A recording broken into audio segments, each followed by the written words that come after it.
Hello, you wonderful people, and welcome to another episode of Centric. This being a show where we talk about TV shows that are crime dramas. For today's episode, I'm going to talk about A Murder at the End of the World, Season 1, Episode 5. A lot of really interesting things went down in this episode, so let's break it down. So starting off how I normally start these off, I'm going to start with the past stuff first. So we had that interesting scene where Darby was smelling Bill and trying to get his scent, and obviously that ties in with her present day smelling Zoomer, trying to, I think getting that same feeling vibe and almost probably getting a similar scent from him, or maybe it just triggered that memory in general. But something I should have talked about last episode, and it never even clicked in my head to talk about it until this episode, was because of that scene a little bit later on related to the past where Bill and Darby are talking about when they first fell in love with each other. And for him, it's a three-parter. First, it was the moment she said, I forgot the exact phrasing. Was it talk to the dead or hear the dead? And he was like, I knew exactly what you meant. Because for some people, when they see a crime scene, they either get grossed out or they're interested in it, or they get turned on by it in some cases. But when you see death, you see an entire person's life. You see all that there is to them and what's behind them. You see all that it encompasses. You don't just see the death itself. You kind of see the entire person, rather than what people really don't. All they'll see is the victim. And I think for him, he really liked that perspective. And the second time he fell, the second part to it is when they met in real life. He's like, in that moment, I felt like I was going to know you forever.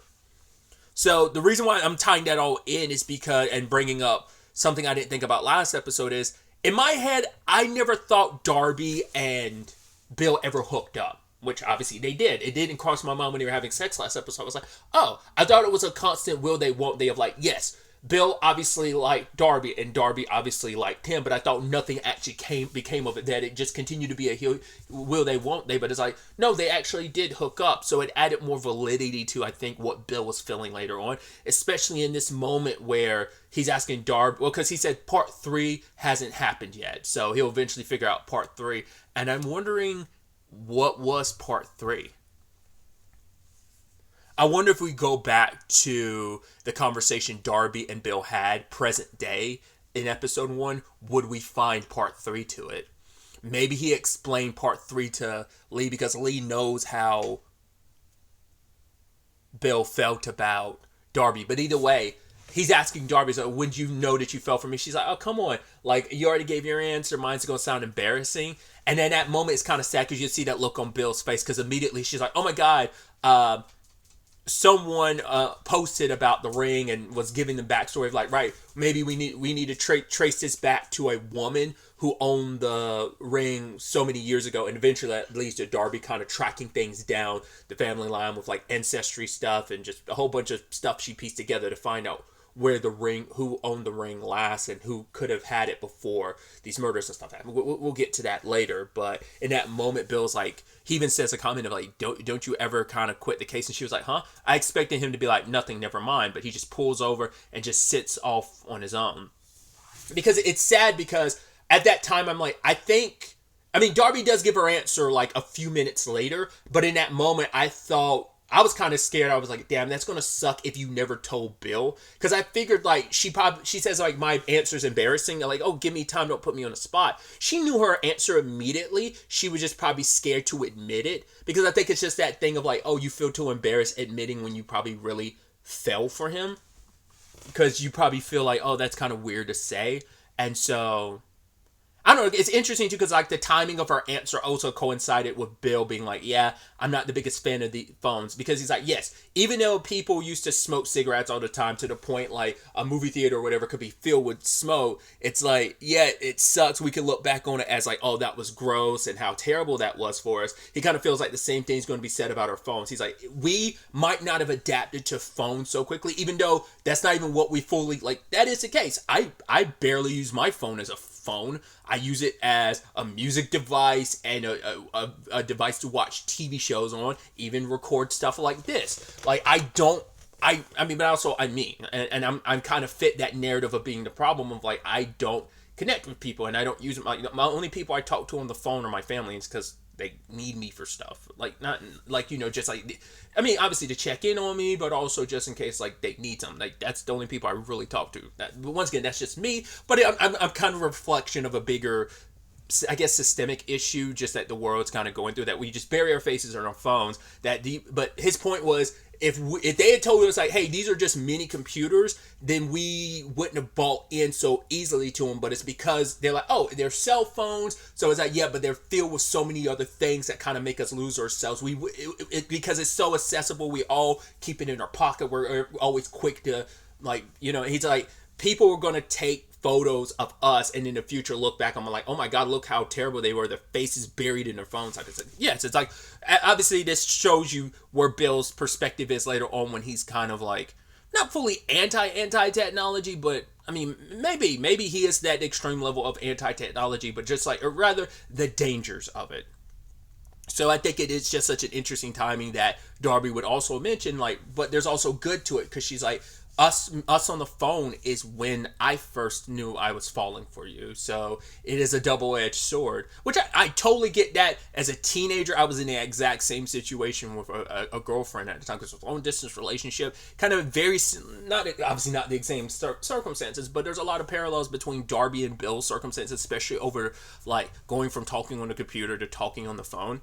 Dude, that's like one of my relationships, And that was like the first time hearing someone's voice for the first time, and it was just like, holy shit, Yes, I have a very like overly fantasized notion of love, but I that scene resonated with me, because I had that exact experience. I know what it's like to be young and in love, because it feels like it might have been the first time Darby's ever been in love. So that's why I was kind of like, right, love is such a tricky thing, and you're kind of nervous to admit, say those words, and also to admit certain things. So I just think that's such an interesting situation. And like I said, I was kind of under the impression Darby wasn't going to say anything at all. I was like, that's going to suck if like...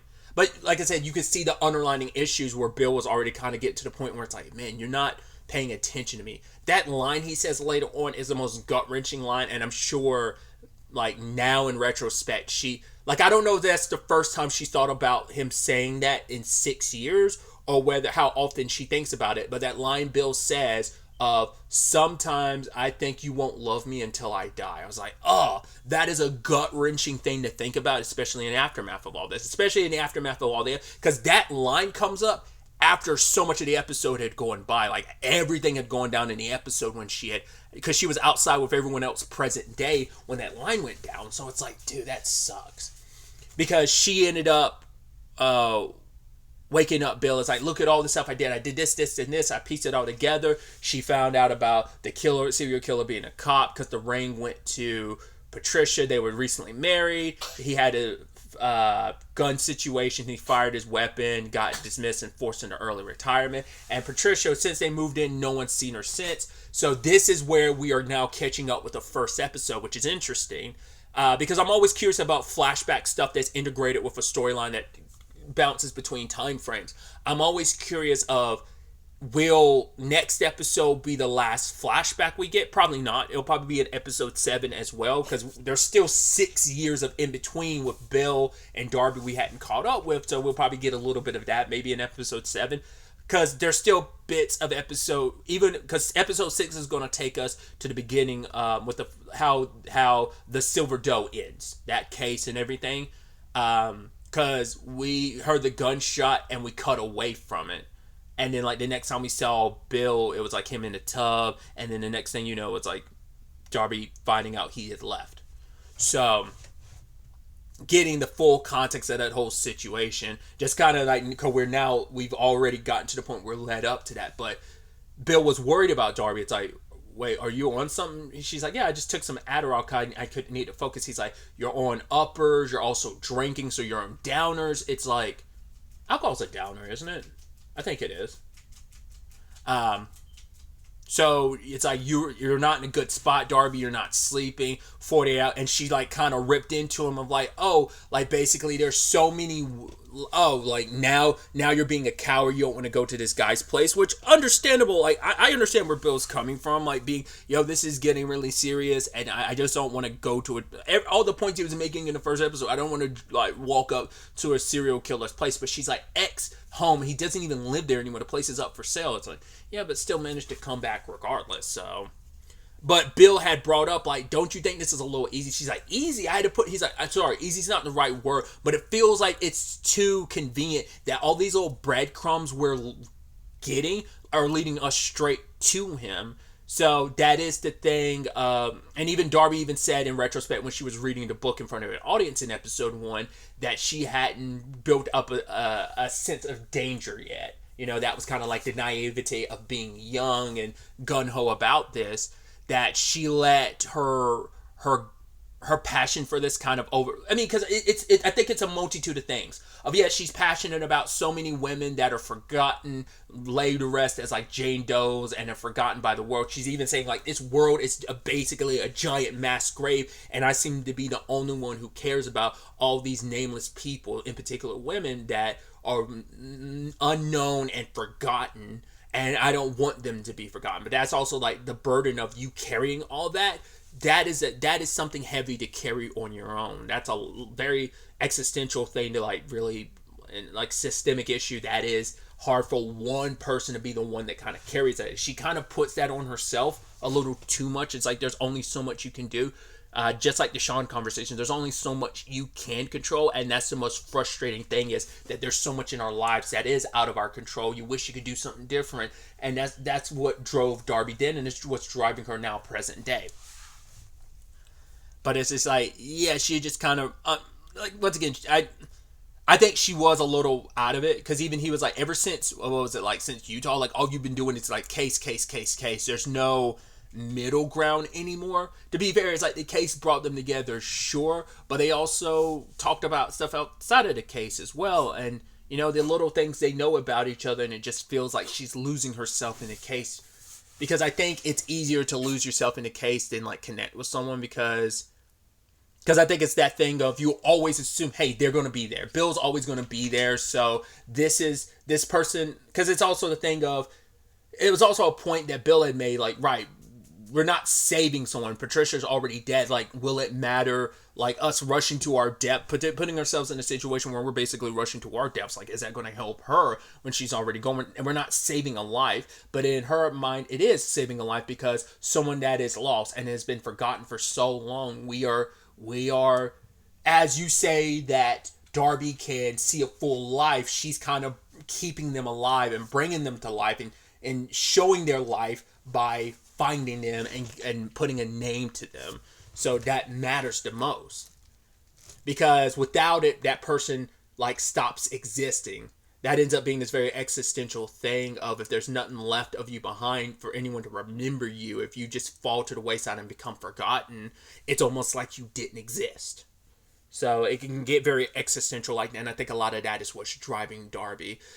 Because of like the cigarette she had lit up, like some of the stuff in the room caught on fire, and it was just that scary thing of like, oh my god, and they hug each other, but you could see that look on Bill's face, like this in conjunction with being in that house and the situation playing out the way it did, scared the living shit out of him. And it's like, right, I love you. So it's also, once again, it's too much, but at the same time, it's also not enough. So that's going to be just that storyline just getting, like, obviously it's just this is the real gut punch of the story, because you see where Bill's kind of having his like frustrations when it comes to Darby, because he obviously loves her, but it's just they're not conducive with each other in some capacities. Like, I don't think it's probably that thing of like, we met at the right time, but also at the wrong time. It's kind of like an oxymoron. It's just pretty awful type of situation. Like, of like, oh yeah, it's pretty and amazing, but there's awful aspects of it. It's just that conundrum, I think, is what their dynamic is. And I think that's kind of what makes it sad. Like, maybe if they met at a different point in time, but it's like those experiences and what they went through is what made them who they are present day. Maybe it's who they were meant to be. I don't know. It gets really extensive, and I'm probably thinking too much about it, but I just thought that was so interesting. So going back to present day, Darby is talking to Ava, and it's like, right, you're not just some person on a staff. You are you it's like, oh, I'm a doctor. So it's like, wait, is someone here sick because you have all this morphine here? It's like, I can't tell you. I have HIPAA violations would, get put in place if I cross that line. And so she's like, yes, the morphine that killed Bill did come from here. And it's like, I want to go see Andy. I want to talk to him. And she does. And Andy admits he knows that Bill is, because even he was like, yeah, I'm sterile, and even Lee doesn't know that. I was like, well, I was like, wait, that's not what I think it means. And Lee confirms it later on. Lee had no idea that Zoomer was Bill's child. Or was it a situation that she did know, but did not know the fact that Andy was sterile? I think she was under the impression, no, it was Andy's child. Because that was the thing I kept running into last episode. I was like, Lee said that they had hooked up one time, but he couldn't really get it up, and she was embarrassed. So that was the one time. It's still applicable of they slept together one time, and she still ended up having his child. It's a roundabout way. But I was like, because at the time Lee did say that her and Andy were on and off, and sometime after that is when they eventually got married. Because I think she might have found out she was pregnant with Zoomer at the time, and then they got married, or maybe they got married and had Zoomer sometime afterwards. Either way, or got pregnant with Zoomer sometime after. Either way. But because last episode I was like, does that mean Lee lied about that? And I'm like, why would she lie? I was like, was it just to protect Darby's feelings? I was like, no, she legitimately. I was like, because even now talking about it, I feel like I'm going back and forth, but it feels like Lee, she definitely didn't know about Andy being sterile, but she definitely didn't even know about Bill being biological. You would have thought something was going on there the way they were looking at each other in the first episode. Like, they did know that. I think I'm confusing myself, because it feels so clear, but I'm second guessing myself about her being like, no, Andy knew it was Bill's kid, but Lee didn't. So it's like, so I don't think she wasn't lying about their only time hooking up. So that gets clarity to that. But it turns out Andy is sick, and he's actually not sick. He's actually doing stuff to he's getting treatment, but he calls them life extension. So I don't know if it's like oh no, I'm sick and this is extending my life, or I'm just naturally trying to extend my life. It seemed like it was more so the former rather than the latter. He doesn't seem like he's on some immortality kick of, I want to live forever. It's like, no, I just want to live longer because I need to live long enough to do good. So it's so interesting too, because he's telling Darby, like, we need to work together. You're very smart. I'm like, then why were you so dismissive of everything she was saying in episode 3? Like, why were you so dismissive? And now I'm like, well, because Sean even said it last episode. I should have listened to you, and Andy definitely should have listened to you, because they were both very dismissive of Darby. They probably knew on some level that there was some truth to it, but neither one of them wanted to, like, especially Andy. I think for him, I think Sean even said it last episode that he is the type of person that likes to be in control, and he doesn't like it when things slip out of his control. You can kind of see the control freak that he is, especially because he's kind of, it's actually an interesting parallel, because I brought up how Darby shoulders so much and feels like it's her responsibility to shoulder so much for the Jane Does, those that are forgotten. And it feels like Andy's kind of putting himself in that position to be, he's kind of got, I guess you could borderline define it as almost like a savior complex that both of them have. But my point is, I think maybe that's just at the end of the day why Andy didn't like, now I'm willing to listen to you, because maybe he did legitimately just say, hey, Bill overdosed. You think you would want to look into it a little bit more and just think more on it, because maybe he found out after the fact, but he even said, like, Ava did admit, like, there was a thing of morphine missing, like, that either the morning of that or something, or maybe the next morning she realized that some of the morphine was, I can't remember if it was before the murder or after, but it's like, I don't think he is the killer and stuff. He does seem like he's like, I will always respect Bill. Bill provided the hardware, but I provided the software. So to me, Zoomer will always be my son. It just does, and stuff in the episode does indicate, it feels like Zoomer is supposed to be the future, and it is the thing of he's putting a lot of stock into Zoomer to continue his legacy that he's building, and that for him, it's like, no, you are my son through and through. Yes, you may be Bill's DNA, but I am what's fundamentally what made Zoomer who Zoomer is, essentially. So the two of them are working together, and they end up piecing together a timeline, trying to figure out where everyone was. So some of the group was playing a card game at the time, and there is like a small window from like 11:59 when the system reboots itself. So there is a blind spot period in between then and when like Bill died, that it's like, okay, so the killer must have been able to, how the killer was able to kind of hide their own identity and remove themselves from the security footage. So they start interviewing people because I think the line was, I think it was like David, then Oliver, and then Lumet, if I remember correctly. They brought in David because they were, they ended up finding out that he was out in the hallway, but at around like, was it 12:06, which I was about to call her Emma, the actress, call her by her name. Darby saw David in the hallway during like, what was it? Basically a laser scan that doesn't go into people's rooms. It shows you the hallways and the common areas. And I even love at one point, it's like, is that someone taking a shit? It's like, yeah, it's set to like block out any nudity. It's like, is that supposed to be your version of privacy? It's like, yeah, but it's kind of not supposed to be important. I just thought that was so interesting and how that's modeled too, where it's just like someone sitting on a toilet and it's just like a gray block over the model, and it's like, it's very video game-ish. It's like, oh, it feels like that's a bug that, like, it almost feels like a bug you would see in a Sims game when someone's trying to make it. It's like, oh, why is it that when that person's poop, instead of an actual sensor screen, it just looks like a block? Like, we need to change it so at least like it blurs out or something like that. It feels like something you'd see in a Sims game or something like that, like when they're like debugging it or something. But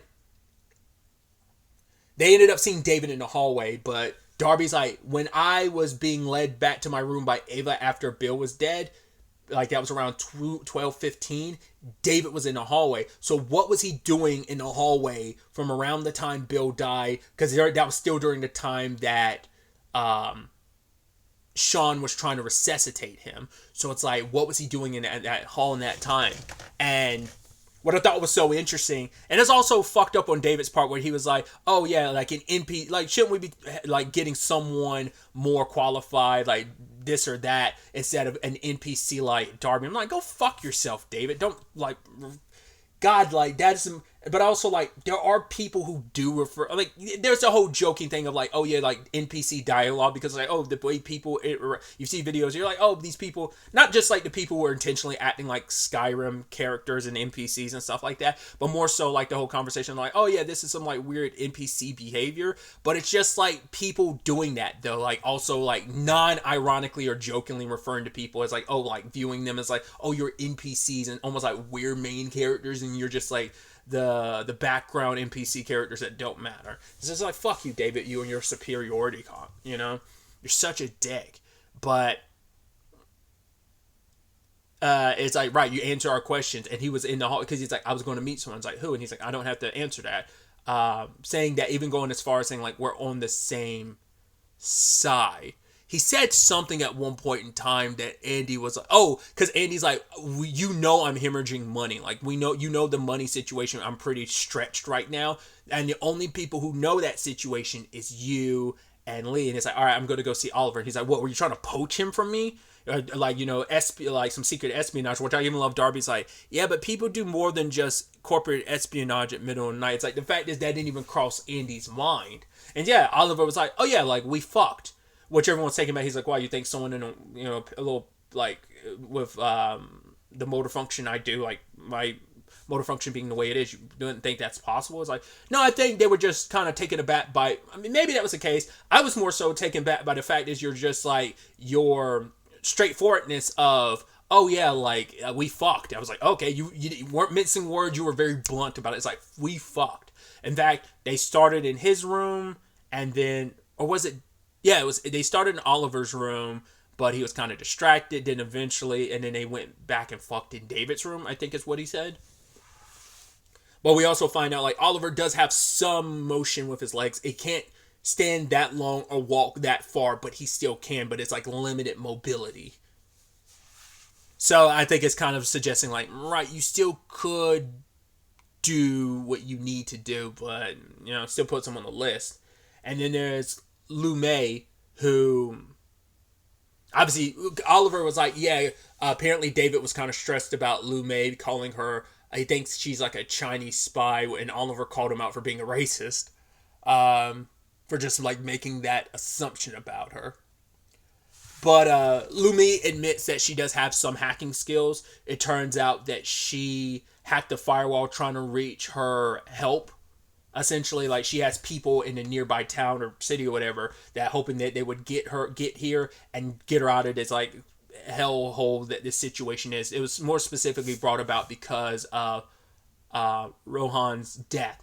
But she was like, I couldn't get through the firewall, so... And I love Andy's like, oh, I appreciate your honesty. It's like, well, he says that, but you can tell it rubbed him the wrong because it's like, yeah, I appreciate the honesty after the fact, especially considering, like, hey, I asked you guys to stay here. To be fair, she did, but it was like after Rohan's death, it was real kind of like kick in the teeth of like, none of us are safe, any of us could be a target, so... She was playing a card game with Martin, Maurice, and Lee.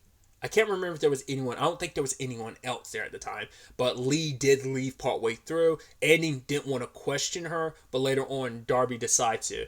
And we saw, because up until now, like, he's been that quiet type of angry where you can just see it on, like, and I think that just volumes about Clive Owens. Just, like, you see that, like, seething, like, that anger. Like, he tries to be calm, cool, and collected with just the way he talks to people. He tries to say things in a very professional, profound way, and just... Then it's like you see those like quiet moments where just like you can see it's like, oh, it looks like there's rage burning behind those eyes, and you see it like literally come out, even though you've never seen him like you've seen him angry, but never like fully express it, but just with like him leaning in, his facial expression of like he tries to keep it as stoic as possible, but you can see behind his eyes and just the way he's saying things that he's actually angry. But for him to blow up the way he did when Maurice was like, yeah, there's a reporter from the I forgot what it was. It's a prominent institution that was like checking in because they not only found out about them being stuck there, they also found out about Rohan's death, and he was like, "Fuck! Why can't I have anyone here that I can trust?" Which is so ironic considering he was making this whole point about how, like, oh, Darby, we have to trust each other. And so him saying that made it seem like, no, I can't even trust you. Like, who leaked that information? None of them know. So he gets on the phone. Hi, Susan. Yes, you're right about it. Like, he had to, like, calm himself down. So get to see a little peek of that rage. So then we have Darby going to Lee and bringing all that stuff up about, it's like, oh, I should have come to you first. And she's like, wait, what? You told my husband was like, yeah, but he already knew. It's like, what do you mean? It's like, he's sterile. And she goes in the bathroom, she's retching because it's like, I guess everything she thought she knew was a lie. But then we find out, well, Darby goes looking through her bag, finds a wig, which I'm like, why the fuck do you still have that wig? Why is that necessary? Then finds a passport with someone's with the name Marie Larson. So now I'm like, okay. So are we going to find out that Lee Anderson is a real person, but she's not Lee? Maybe is she this really Marie Larson who's impersonating Lee? Does she like take the identity of Lee Anderson? Maybe she is a hacker, but she decided to steal her life.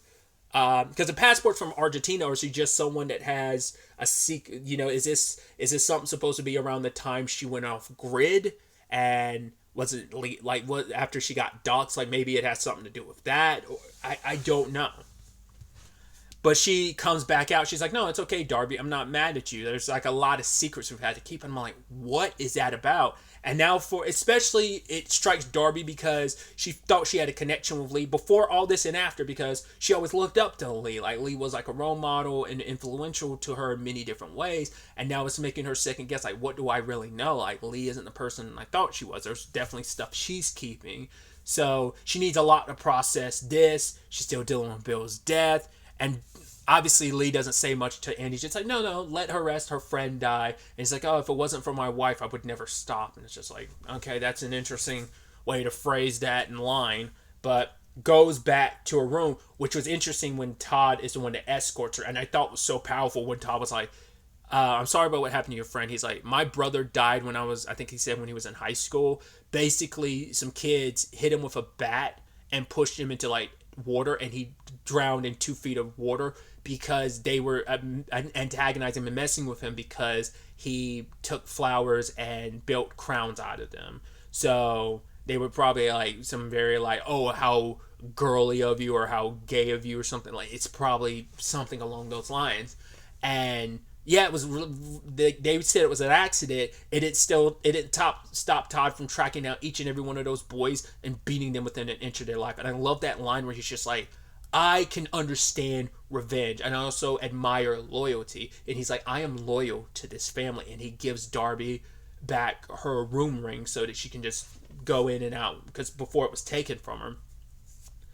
It's so interesting because like, it's like, man, people got some sad backstories, because we got Sean's last episode about her dad killing himself when she was 13, now finding out about Todd. But I thought that was kind of this moment of just like Todd being like, yo, you want to get revenge? Fine, especially if it means protecting this family that I'm loyal to, and you're a part of that loyalty because you're helping solve all of this. And you know, I can understand, I can support, and I can back getting revenge. So you want to find the person responsible. He's like, I don't know what's going on here, but I support you and what you're trying to do. So I thought that was kind of a neat scene.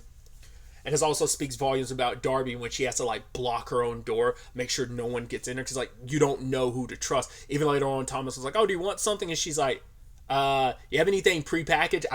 Can't trust anything out in the open that you don't know if it's been tampered with or not. But we also see Darby crushing up stuff. I'm like, oh, that's an interesting way to take that, instead of just taking it naturally. Like, does sniff, as someone who doesn't do any drugs, I'm like, I mean, other than like, you know,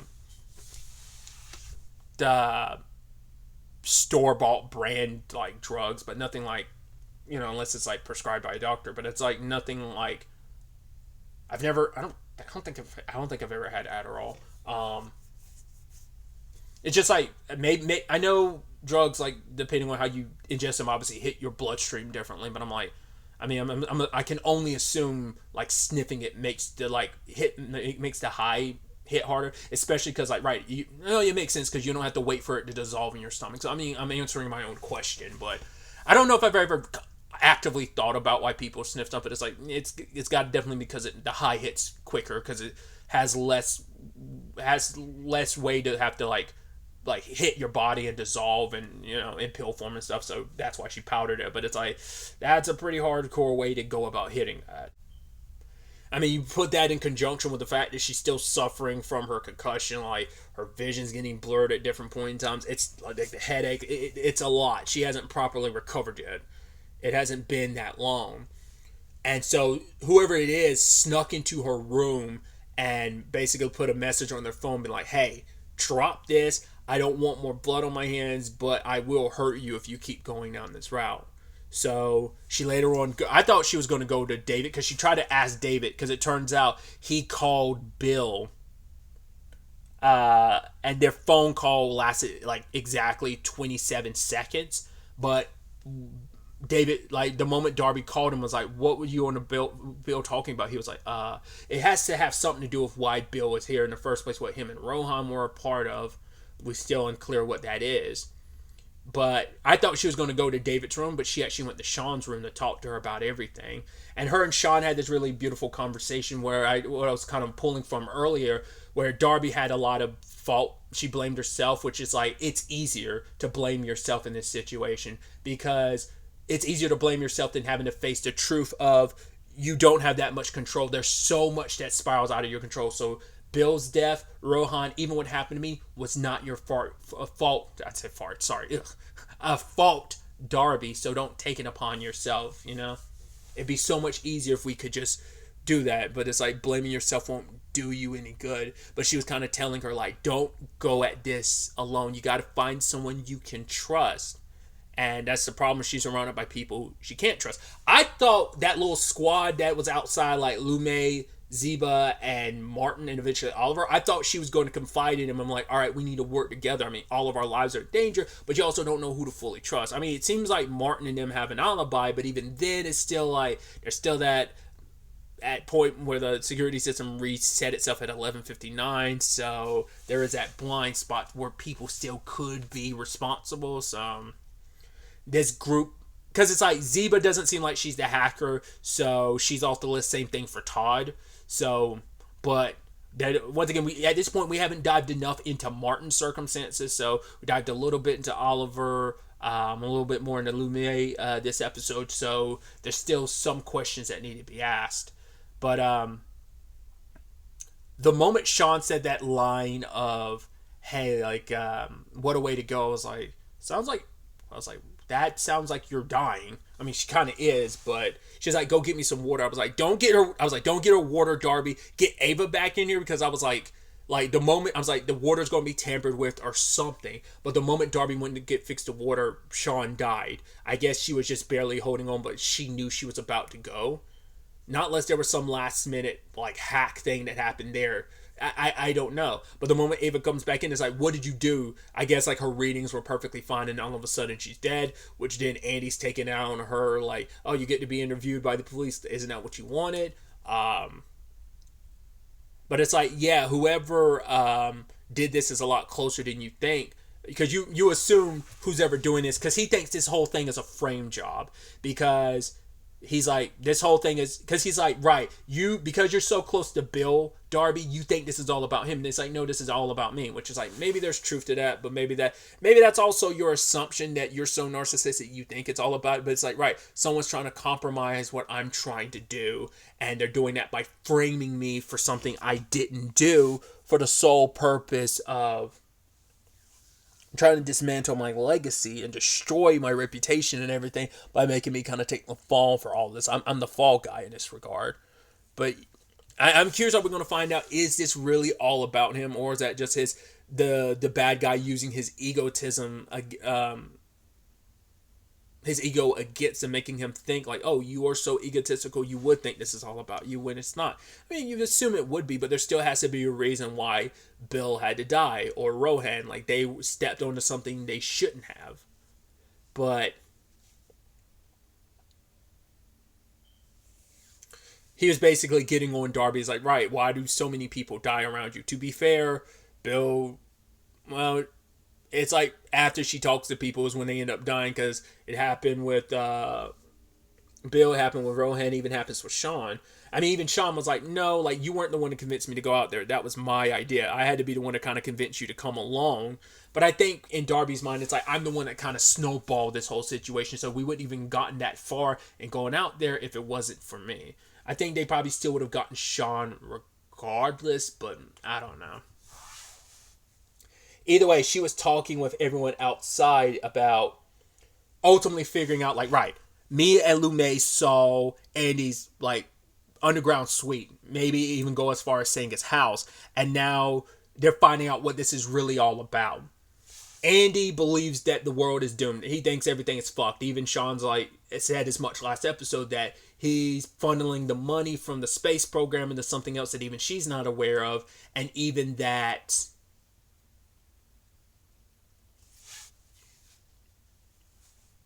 he believes that things are a lot more doomed than he's letting on. So it becomes a situation of, well, things are expediting really quickly, and trying to create essentially a millionaires or billionaires, the rich, the 1% are going to be saved, because it's like, hey, basically buy an express place for you to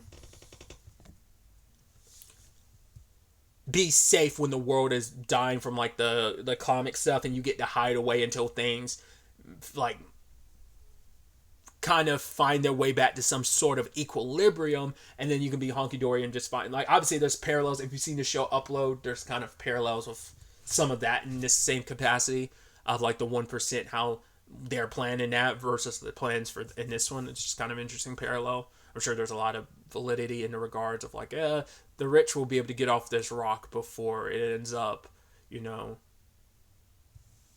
crumbling under the weight of the mistakes and destructions that humans have caused and done to the world and the ecosystem. But either way, I haven't thought it was interesting, because like Oliver shows up and he has an interesting perspective of, well, when you are able to build a safe haven like this, you're going to be glad that someone like Andy made sure something like this was built, because that's also where Oliver comes into place. The machines that he's building is building another one of those like little homes that Andy has, like the underground facilities. Like, they're doing the same thing with those machines that Oliver has. But Lumi is like, "I'd be dead," and she's like, "Yeah, but what if," he was like, "Yeah, but it could be for your grandchildren." So like, "I won't work for my grandchildren. They're too focused on TikTok."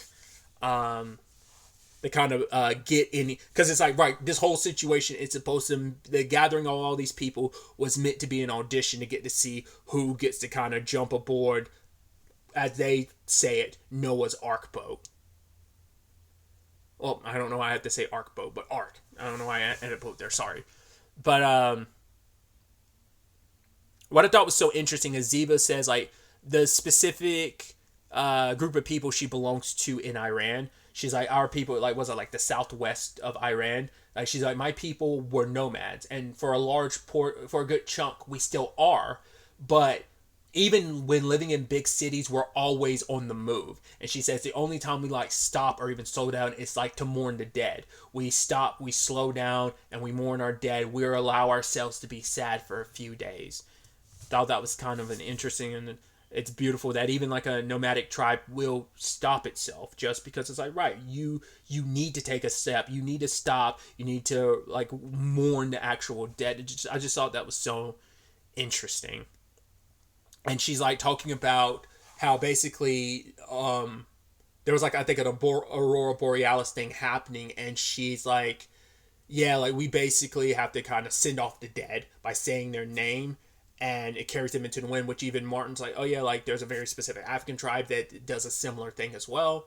No, I think he was like, no, it wasn't specifically an African tribe. He was like Africa Baptist. It's kind of a thing in that same regard. So they say Sean's name, they say Rohan's name, but the problem is that Darby can't say Bill's name because it would mean he can't come back. It'd be fully letting him go. And at that time is when we had that scene which with the line of, I don't think you'd love me until I was dead. Because she shows so much attention to the dead, more to the dead than she does the living. And it's like, maybe you won't have eyes on me. You won't fully see me, all that I am, because you don't really see a full life until the person is gone. And now I think a lot of that's why she almost comes out of it having like this panic attack. I think like because that memory came floating to the surface. I think it just became such a vice grip on our heart in that situation. And she just couldn't let Bill go, and she ends up leaving. And she goes back to her room and she kind of talks to Ray. And she was talking about, it's kind of ironic, like, is it weird that I talked to you? He was like, no, there was like a Eliza that was kind of like almost that served as kind of a therapeutic situation. It's like, right, she was a good listener. He's like, I'm a good listener. Because for Darby, it feels like she's like, I don't want to be awake anymore because I'm in so much pain. And she just feels like she's been in pain her entire life. I guess just her upbringing, and maybe that's always been her fascination with death, like her curiosity and connection to it in that regard. As I brought up before, like, it can't have no effect. Like her mom not being there, her mom leaving and kind of feeling abandoned, I think does play a major through line in the way she is. Maybe that's also why, like I said, she connects more with the dead and rather kind of doesn't connect as much with the living, which kind of led to her like issues with Bill. I think there's just like a lot of that. I feel like you could say it's all an underlining symptoms that might stem from that on some level. I'm not a psychologist. Here I am kind of trying like psychologically connect things that might not be, properly connectable, but still. Someone sent her Morse code to meet at like, what was it? That would have been like 10 to, because it was like 2200, meet at 10 by the pool. I was like, the moment she got there, I was like, I'm just waiting for somebody to push you into this damn pool and like, or try and drown you. But she gets in herself and tries to get to the bottom. But just as she does, someone covers it up. We get like a little bit of someone. We still can't make it out because the cover blurs the image, so we can't tell who it is. But they walk away. So feels like Lee could be a suspect, but I don't think it's going to end up being Lee. Whoever it was looked decently tall. It didn't look like a short. I don't know. I don't think it was Lee. There's a multitude of people it could be. Like I said, Martin still is that X factor we don't know about. They introduce the fact is that Oliver can move a little bit, but can't go that far. Once again, we don't know the notion of what far is. Not unless it is Ava, but to be fair, Ava was helping Andy with his injection or like his treatment at the time of Bill's death. So I think it does. She's also removed from the list. So I don't know. It's going to be interesting to see how Darby finds her way out of that. Like, who's going to stumble across her? Is it going to be Ray who ends up helping her? Will she just manage to somehow break her way out of the cover? It seems pretty thick. It doesn't seem like she has anything on her that would help her. Because whoever it was picked something up from her. Like, I would assume, like, maybe they got something off of her clothes. But, like, her clothes seem to be on this side of the pool, and they were on, like, in the front of the pool. They look like they knelt down to pick something up, and I don't know. We'll ultimately have to wait to see where the next episode takes us with all of this. Like I said, I do believe it's only 7 episodes this show, so there's only 2 more. So it's definitely going to be interesting to see what happens in the potential penultimate episode. Like I said, I'm saying that in case I'm wrong about the number count, but last time I checked it was 7. But I checked on IMDb, but that sometimes that is not fully accurate because sometimes it's like, oh, we just haven't put up all the episodes yet. Whatever the case may be. We'll see where the next episode takes us regardless. But really, that's all I want to talk about. Until the next time we meet, be happy, be safe, live life to the fullest, and enjoy it. Good day, and goodbye.